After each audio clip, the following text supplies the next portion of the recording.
साहेब, आज रोहित पवार यांची आज सकाळी भेट झालेली आहे. जवळपास 1 तास चर्चा झाली. काय नेमकी चर्चा वगैरे काय त्यांना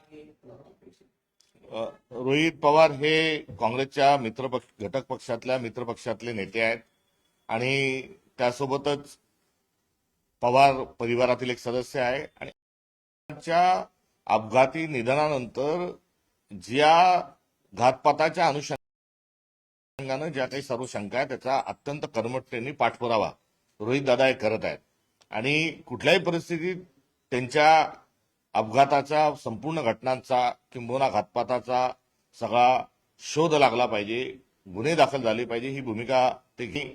या सर्व पार्श्वभूमीवर अर्थात अजित दादांच्या मृत्यूनंतर एकीकडे पोटनिवडणूक होते तर दुसरीकडे त्यांच्या अपघाताची अद्यापर्यंत चौकशी होत नाही. अशा दोन्ही बाबी या ठिकाणी असताना या संदर्भात तुर्तास पोटनिवडणुकीच्या अनुषंगानं या निवडणुकीमध्ये अजितदादा गेल्यानंतरची निवडणूक आहे, त्याला भावनिक किनार आहे, सहानुभूतीची अनुषंगानं या ठिकाणी काँग्रेसने त्यांच्या भूमिकेवर पुनर्विचार करावा असं सविनय मत आणि भावना व्यक्त करण्याकरता रोहित पवार आज हे मला भेटण्याकरता आले होते.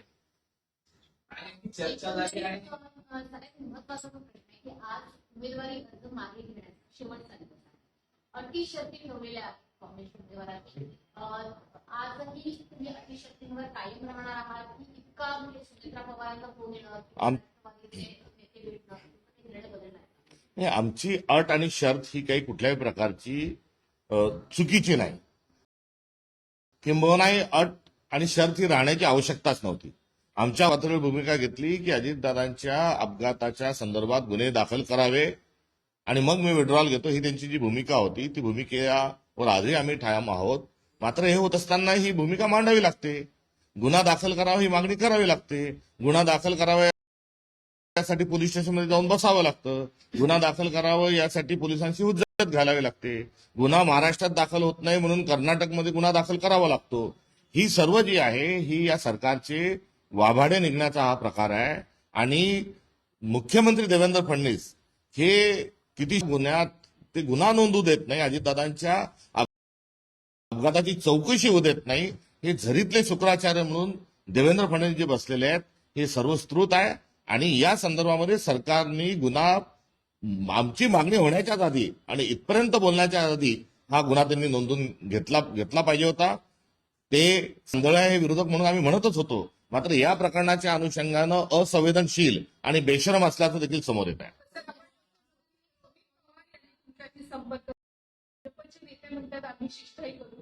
अजित पवार यांनी स्थापन केलेल्या एनसीपीच्या नेत्यांनी मात्र कुठेही शिष्टाई केल्याचं चर्चा केल्याचं पाहायला मिळते. सुनेत्रा पवार या केवळ उपमुख्यमंत्री नाही तर पक्षाचे सुद्धा सुप्रीमो आहेत. त्यांनी सुनेत्रा बहिणींनी 2 वेळेस जरूर संपर्क फोनवर साधला आणि त्यांच्या फोनवर संपर्क साधून त्यांनी तशा प्रकारची विनंती केलेली आहे. आणि या निवडणुकीला एकंदरीत अनुषंगानं किंवा फार मोठा रणकंदा होणार या अर्थानं जे बघितलं जाते हे चुकीचं आहे. सौहार्दपूर्ण वातावरणात निवडणुका लढू शकतो. सभ्यतेच्या अनुषंगाने निवडणुका या लढल्या जातात. असं महाराष्ट्र पुन्हा आपल्याला स्थापन करायचं आहे. एक सुसंस्कृत स्वरूपाच्या महाराष्ट्राची आणि एक सहानुभूतीच्या अनुषंगानं विरोधी पक्षांना साथ घालण्याची एक पद्धत कुठेतरी जी सुरू झाली आहे हिचं मी स्वागत करतो. मात्र अलीकडच्या काळात निवडणुका म्हणजे एकदम थेट लढाई असं ज्याला हिंसक जे स्वरूप आलेलं आहे आणि या हिंसक स्वरूपासोबत पैशाचा मोठ्या प्रमाणावर जो वापर सर्व निवडणुकात होत आहे ही बाब आहे.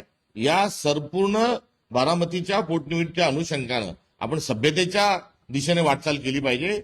ही एकंदरीत या प्रकरणाच्या अनुषंगानं होत कुठेतरी आशादायक आहे. परंतु आता संपूर्ण तुम्हाला फोन केला एकदा नाही दोनदा केला तुम्ही म्हणताय तुमची जी अट आहे की गुन्हा सुनेत्रा पवार हे स्वतः उपमुख्यमंत्री आहेत, स्वतः सरकारमध्ये आहेत, तुम्ही तुमच्या त्याच्यावर त्यांना काय दिलं नाही.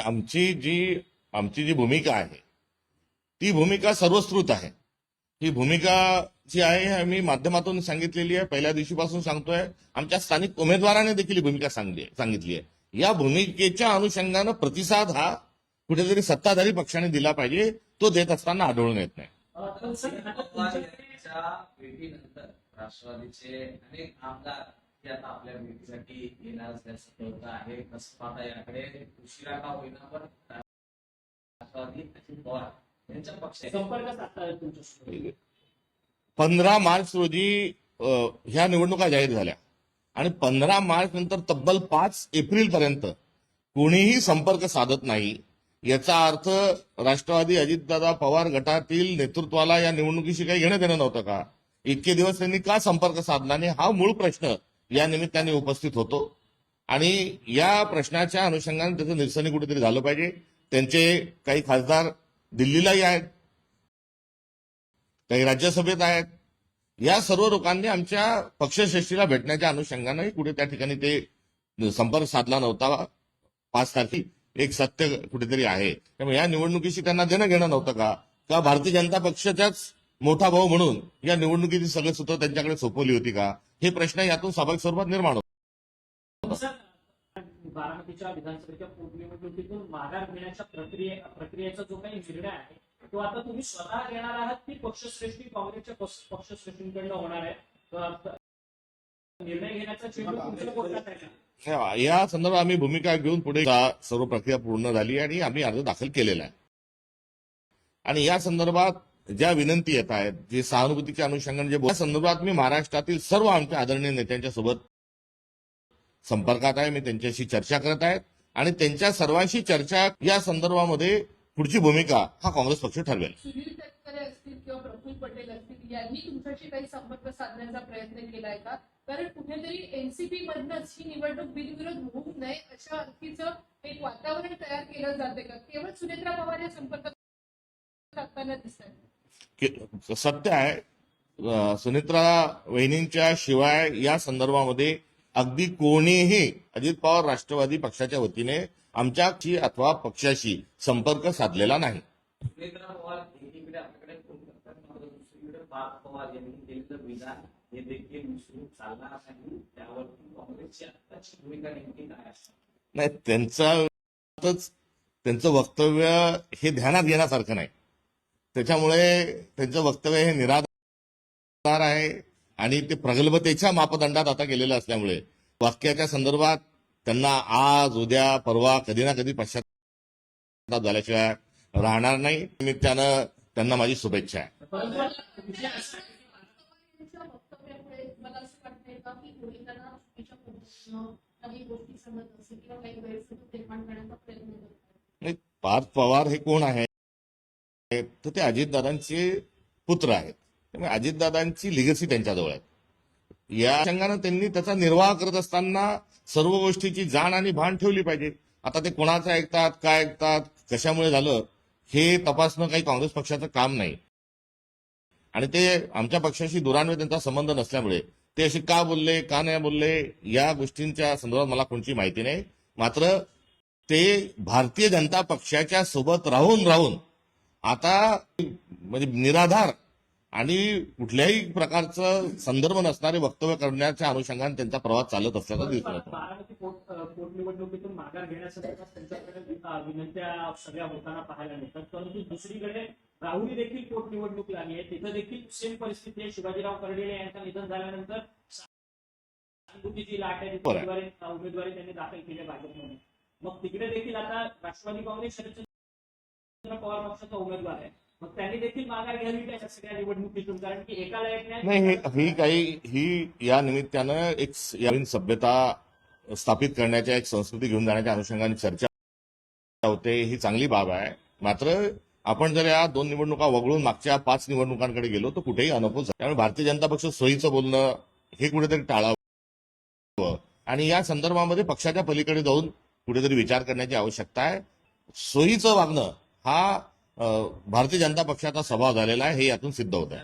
काही अवघे काही तास उरलेले आहेत. नेमकं आता आपल्या परीक्षांची चर्चा करायची बाकी आहे. कधीपर्यंत आपण नाही, आज कालपासून या संदर्भामध्ये आमच्याकडे विनंती येत आहे. आम्ही आमचा उमेदवार तिथे ठामपणे उभा आहे. उमेदवार किती सक्षम आहेत आणि वैचारिक भूमिकेतून आणि काँग्रेसशी किती निगडीत आहे हे आपण सर्वांनी बघितलंय.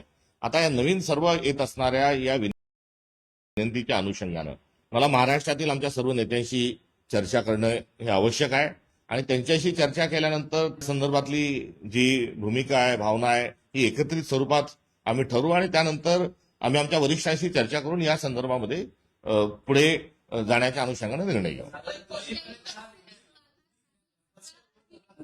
तुम्ही स्पष्ट बोलता, मात्र एकत्रित वरिष्ठ नेत्यांसोबत चर्चा करून तुमच्या काँग्रेस उमेदवाराच्या ज्या अटी होत्या नामांकन अर्ज दाखल करताना आज 3 वाजतापर्यंतची मुदत आहे माघारी. तुम्हाला काय वाटतं? नाही बा, ह्या निवडणुकीला लढण्याकरता, सामोरं जाण्याकरता आम्ही तयार आहोत. निवडणुकीच्या लढण्याच्या अनुषंगानं कुठल्याही प्रकारची अडचण नाही. आमचा उमेदवार सक्षम आहे, त्या ठिकाणी सर्व आमचे नेते जाऊन त्या ठिकाणी प्रचार करणार आहे आणि निवडणूक ही आम्ही वैचारिक पातळीवर वैचारिक भूमिका घेऊन आम्ही निवडणूक लढतोय आणि ती निवडणूक लढत असताना आमच्याजवळ कुठला आविर्भाव नाही, आम्ही काही कुठल्या अहंकारात बोलत नाही. तेव्हा आमची लढण्यामागची जी भूमिका आहे ही कुठे खोड घालणं, कुठे खोडसाळपणा करणं ही नाही. एक वैचारिक भूमिका घेऊन आम्ही लढण्याच्या अनुषंगाने आमची पूर्ण तयारी झालेली आहे. लढण्यासाठी आम्ही पुढे जाते आहोत. मात्र या संदर्भात येत असणाऱ्या आमच्याकडे ज्या विनंती आहेत त्या विनंतीच्या अनुषंगानं त्याच्यावर पक्षात चर्चा घडून येणं हे आवश्यक आहे आणि त्याच दृष्टिकोनातून आम्ही चर्चा करत आहोत. पण बिनविरोध ही जी काय मालिका सुरू ठेवलेली आहे या सगळ्या संदर्भात, या विधानसभेच्या पोटनिवडणुकीच्या संदर्भात, ही मुळात नेमकी का उद्भवली गेलेली आहे की लोकशाही आहे भारतात, त्यामुळे कोणी कुठेही जाऊन निवडणूक लढवू शकतं आणि हा लोकशाहीने दिलेला, संविधानाने दिलेला अधिकार आहे. हा खरं तर हिरावून घेण्याचा प्रयत्न या सत्ताधाऱ्यांकडे होतोय. एक बारामतीतही काँग्रेसच्या संदर्भामध्ये अशा स्वरूपामध्ये बोटं दाखवणं हे चुकीचं आहे. कारण एकूण 53 अर्ज दाखल झालेले आहेत आणि त्यामध्ये त्या इतर अर्जाच्या अनुषंगाने कोणी बोलायला तयार नाही. हरकत नाही.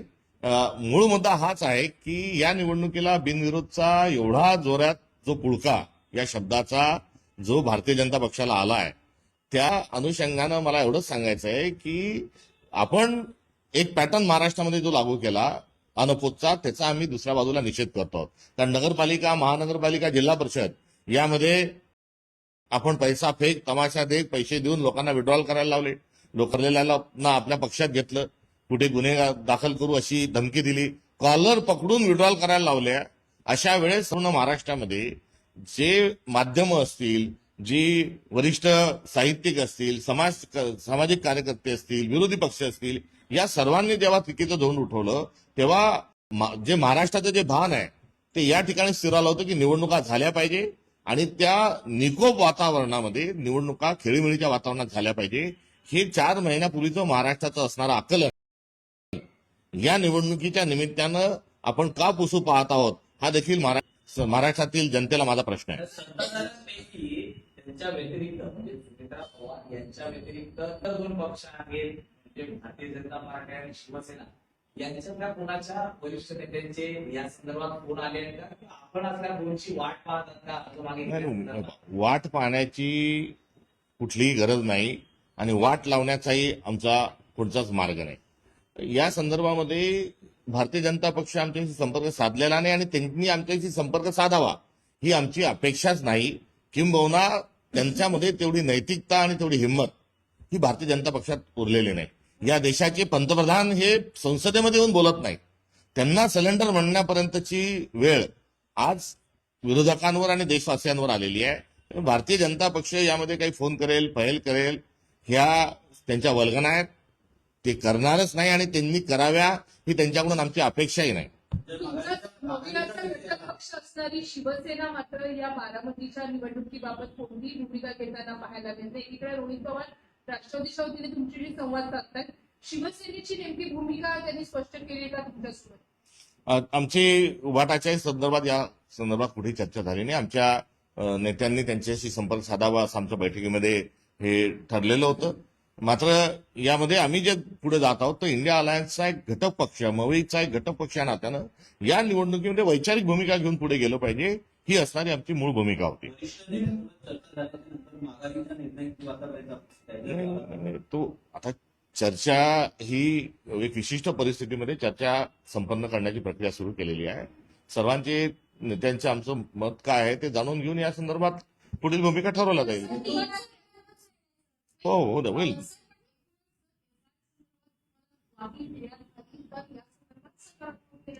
FRI दाखल करण्याची आमची मागणी ही कायम आहे. आणि या मागणीच्या करण्याची वेळ आली, हे एकंदरीत महायुतीचं अपयश आहे.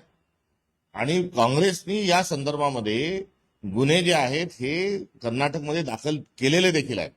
आता महाराष्ट्राने करावा हा असणार आमचा मुद्दा कुठेतरी आहे, राहील. आज रोहित दादा जे आहेत हे कर्नाटकमध्ये पोलिसांना आणि तिथल्या गृहमंत्र्यांना आणि तिथल्या प्रशासनाला भेटायला देखील गेलेले आहेत. त्यामुळे आम्ही आमच्या मागणीचा पाठपुरावा पक्ष म्हणून देखील पुढे करणार आहोत. आश्वासनांवरतीच भागेल की आम- शिवाय आमचा आश्वासनाचा किंवा काय ज्या सरकारवर आमचा विश्वासच नाही आणि जे सरकार आश्वासकच नाही त्यांच्याकडून आश्वासन काय घ्यायचं. त्यामुळे हा कुठेतरी एका सहानुभूतीचा दीर्घकाळ अजितदादा हे काँग्रेस सोबत होते, त्यांच्या मृत्यूने एक महाराष्ट्राने एक फार मोठा नेता गमावला आणि अशी हळहळ व्यक्त होत असतानाच्या पार्श्वभूमीवर आमच्याशी संपर्क साधला जात आहे. शरद पवारांनी आत्ताच विधान केलेलं आहे की खरं तर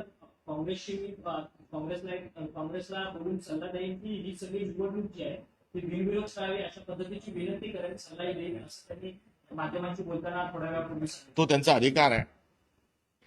प्रवीण तोगडे आहेत हिंदू परिषदेचे, त्यांनी एक वादग्रस्त विधान केलेलं आहे. त्यांनी म्हटलं की राम मंदिर बनवलं त्याच पद्धतीनं लोकसंख्या नियंत्रण कायदा बनवला, भारतात मुस्लिमांची संख्या वाढली नाही अशा पद्धतीचं वादग्रस्त वक्तव्य केलं.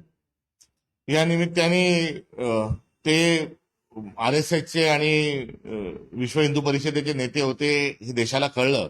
मात्र सातत्याने त्यांचे पंख छाटण्याचं काम हे देशाच्या पंतप्रधान नरेंद्र मोदींनीच केलेलं आहे, याची देखील आपसूक आठवण या निमित्तानं कुठेतरी झाली. एकेकाळात डॉक्टर प्रवीण तोगडियाजी जे आहेत हे एक फायर ब्रँड नेते होते. मात्र ते असतील, अशोक सिंगल असतील, हरेन पांड्या असतील आणि या काही जोशी असतील, या सर्वांचं नरेंद्र मोदींनी केलेलं जे कांड आहे त्याची आठवण जनतेला या निमित्तानं येईल. एकनाथ शिंदे हे त्यांच्या मंत्र्यांवरती नाराज आहे. दादा भुसे, संजय शिरसाट, पाटील, प्रकाश आंबेडकर यांच्या कार्यपद्धतीवर ते असमाधान आहे. आपण महाराष्ट्रात एकनाथ शिंदेवर नाराज आहे त्याचं काय?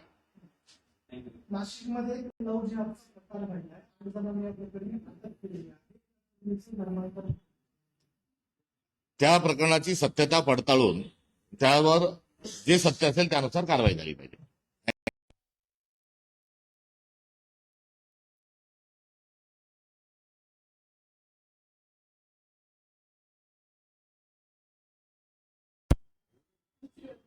साहेब,